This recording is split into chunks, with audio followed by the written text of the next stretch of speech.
Ainda tratando de Covid-19, a Organização Mundial da Saúde calculou nesta sexta-feira que cerca de 90% da população mundial possui algum nível de imunidade à Covid-19, embora tenha alertado para a ameaça de uma nova variante.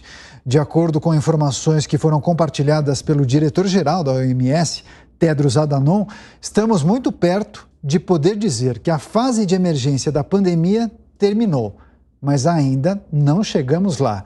Ele ainda alertou que a redução da vigilância dos contágios está abrindo as portas para uma nova variante do vírus, que pode superar a dominante Ômicron.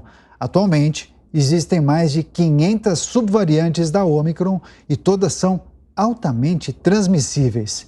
Sobre esse assunto, nós vamos receber uma convidada especial, a infectologista Raquel Stuck, a quem eu agradeço mais uma vez pela participação na Jovem Pan News. Doutora, seja muito bem-vinda.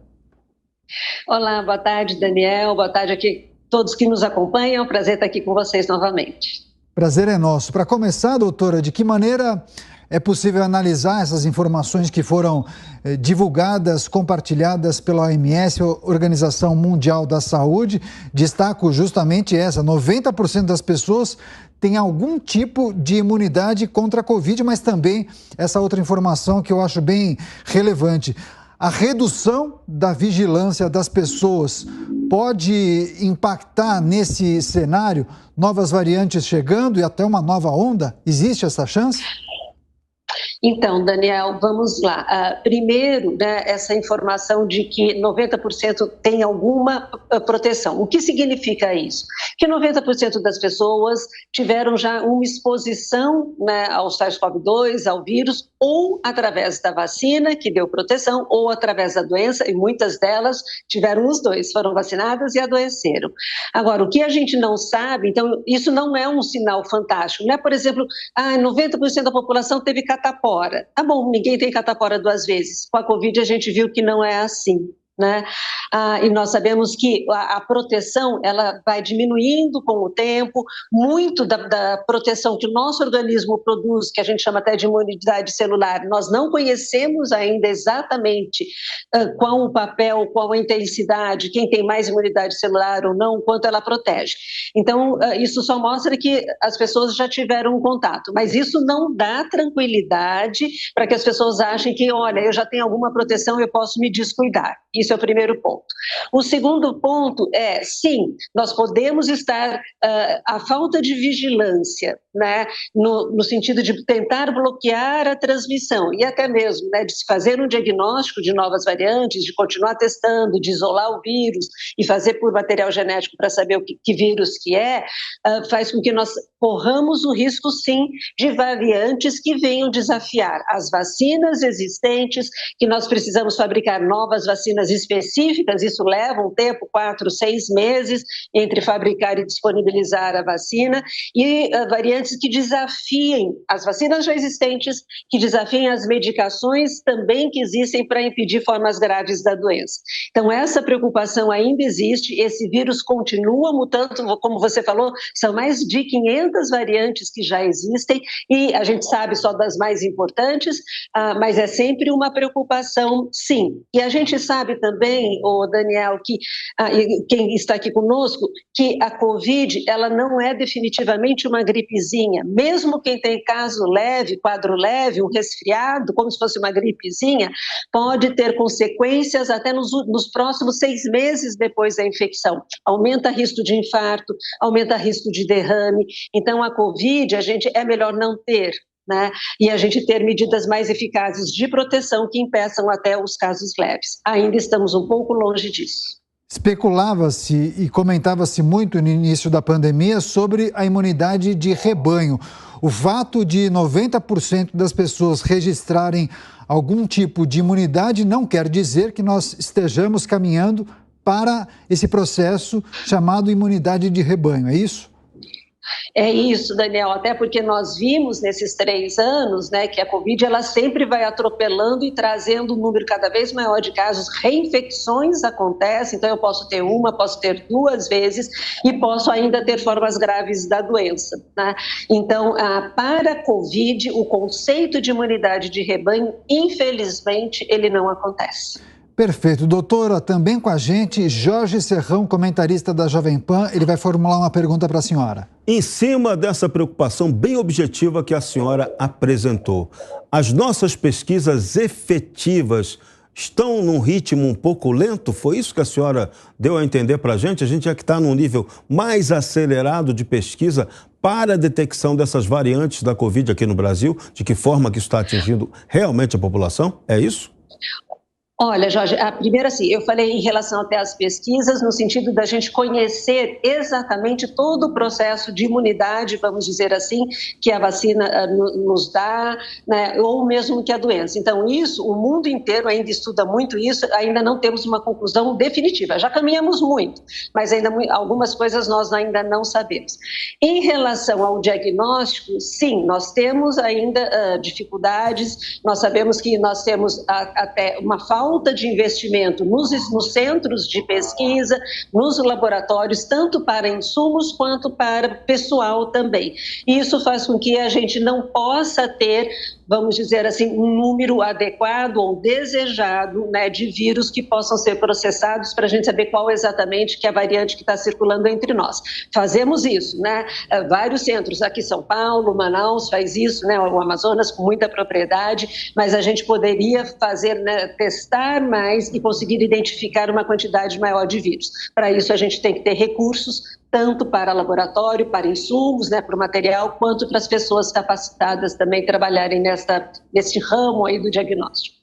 Muito bem, ponto importante. Outra polêmica, toda hora a gente fica vendo em rede social muita fake news, muita historinha sobre essa questão da Covid, coisa que gera até censura quando se aborda o tema. O que existe aí de verdade sobre efeito colateral ou não das vacinas atualmente sendo aplicadas? Primeiro, Jorge, acho que a gente tem que lembrar, e todos nós, que tomamos algum remédio para alguma coisa, que seja um paracetamol para cortar a febre, uma dipirona, que seja um remédio porque, né, para controlar um pouco a gastrite, que todo mundo anda nervoso e ansioso nesses tempos. Eu convido a todos olharem a bula dessas medicações e verem que todas elas podem dar, todas as medicações podem dar reações, algumas delas graves, e numa porcentagem que varia de medicação para medicação, né? Por que eu estou dizendo isso? Porque não existe risco zero na vida, né? E nem na medicina e nem na medicação. E por que continua tendo dipirona para vender, que você não precisa nem de receita na prateleira da farmácia, que pode dar até um tipo de câncer nos ossos? Por que existe o paracetamol para vender, que pode dar precisar de transplante se tomar muito paracetamol de fígado, né? Porque o benefício dessas medicações é maior do que o risco. Então, as vacinas podem dar algumas reações graves? Podem. Elas são frequentes? Não. E o que mais que nós sabemos? Que o risco das mesmas reações graves que as vacinas podem dar, este risco é infinitamente menor, o risco de ter reação grave à vacina é infinitamente menor do que o risco da doença dar as mesmas reações. Então, Covid pode dar quadro de convulsão? Pode dar miocardite? Pode dar alteração no sangue? Pode dar tromboembolismo? Pode, a doença, e numa porcentagem muito maior. Então, por isso se justifica, né, a manutenção, né, e uma campanha exaustiva que deve ser feita, conclamando que as pessoas façam todas as suas vacinas. Por quê? Porque a vacina é que vai impedir a forma grave da doença, vai diminuir o risco da gente precisar internar, precisar ir para a UTI e vir a morrer de Covid. Agora, risco zero de fato, Jorge, isso não existe para nada. Pois é, agora, doutora, passados quase 3 anos do início da crise, que tipo de análise e reflexão é possível fazer sobre a maneira como nós enfrentamos esse processo, a forma como a população se comportou? Hoje em dia, a população ainda está atenta à doença? Eu diria, Daniel, que a população não está atenta à doença, mas acho que não é culpa da população.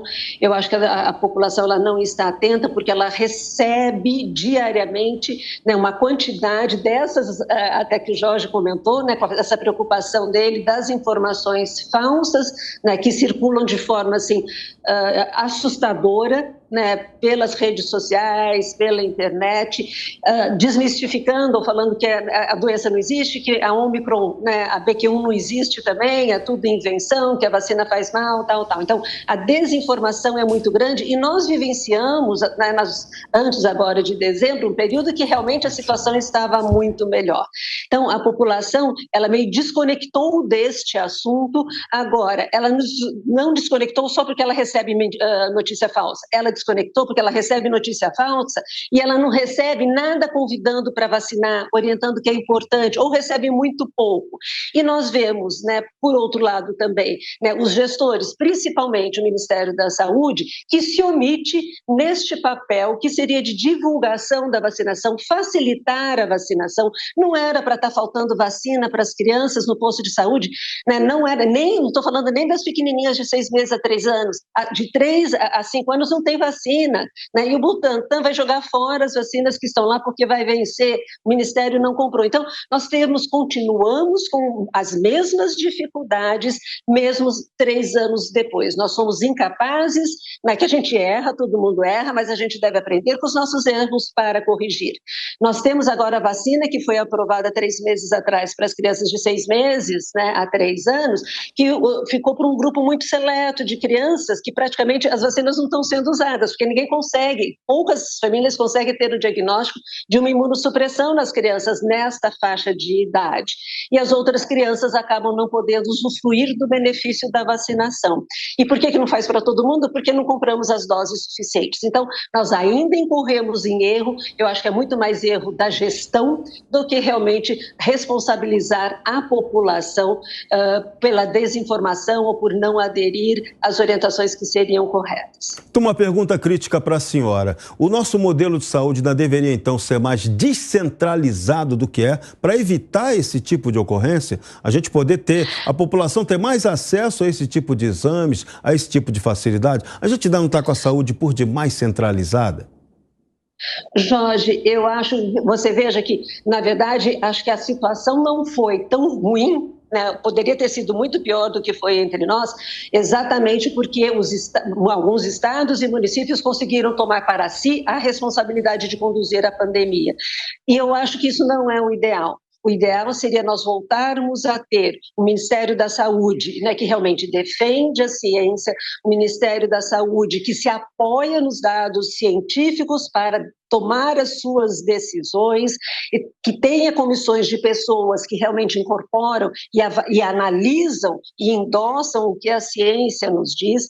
Deveríamos voltar a ter um Programa Nacional de Imunizações que for reconhecido internacionalmente pelo sucesso das suas ações, centralizava ali, mas conseguia capilarizar rio acima, rio abaixo, montanha acima, sertão e tudo. Então, eu acho que e é importante, sabe por quê? O que acontece se você descentralizar muito, Jorge? O meu prefeito faz uma coisa, a cidade vizinha faz outra. Em quem que eu acredito? Quem é que a voz que fala realmente como deve ser, o que deve ser feito? Então, eu acho que deve ser centralizado com capacidade de também que chegue a informação e os recursos necessários para todos os municípios. O enfrentamento à pandemia em destaque nessa entrevista especial com a infectologista Raquel Stuck, sempre colaborando com a gente aqui na Jovem Pan. Doutora, muito obrigado mais uma vez por sua participação. Bom fim de semana e volte mais vezes. Obrigada, Jorge e Daniel. Um prazer estar com vocês e contem sempre comigo. Um bom final de semana.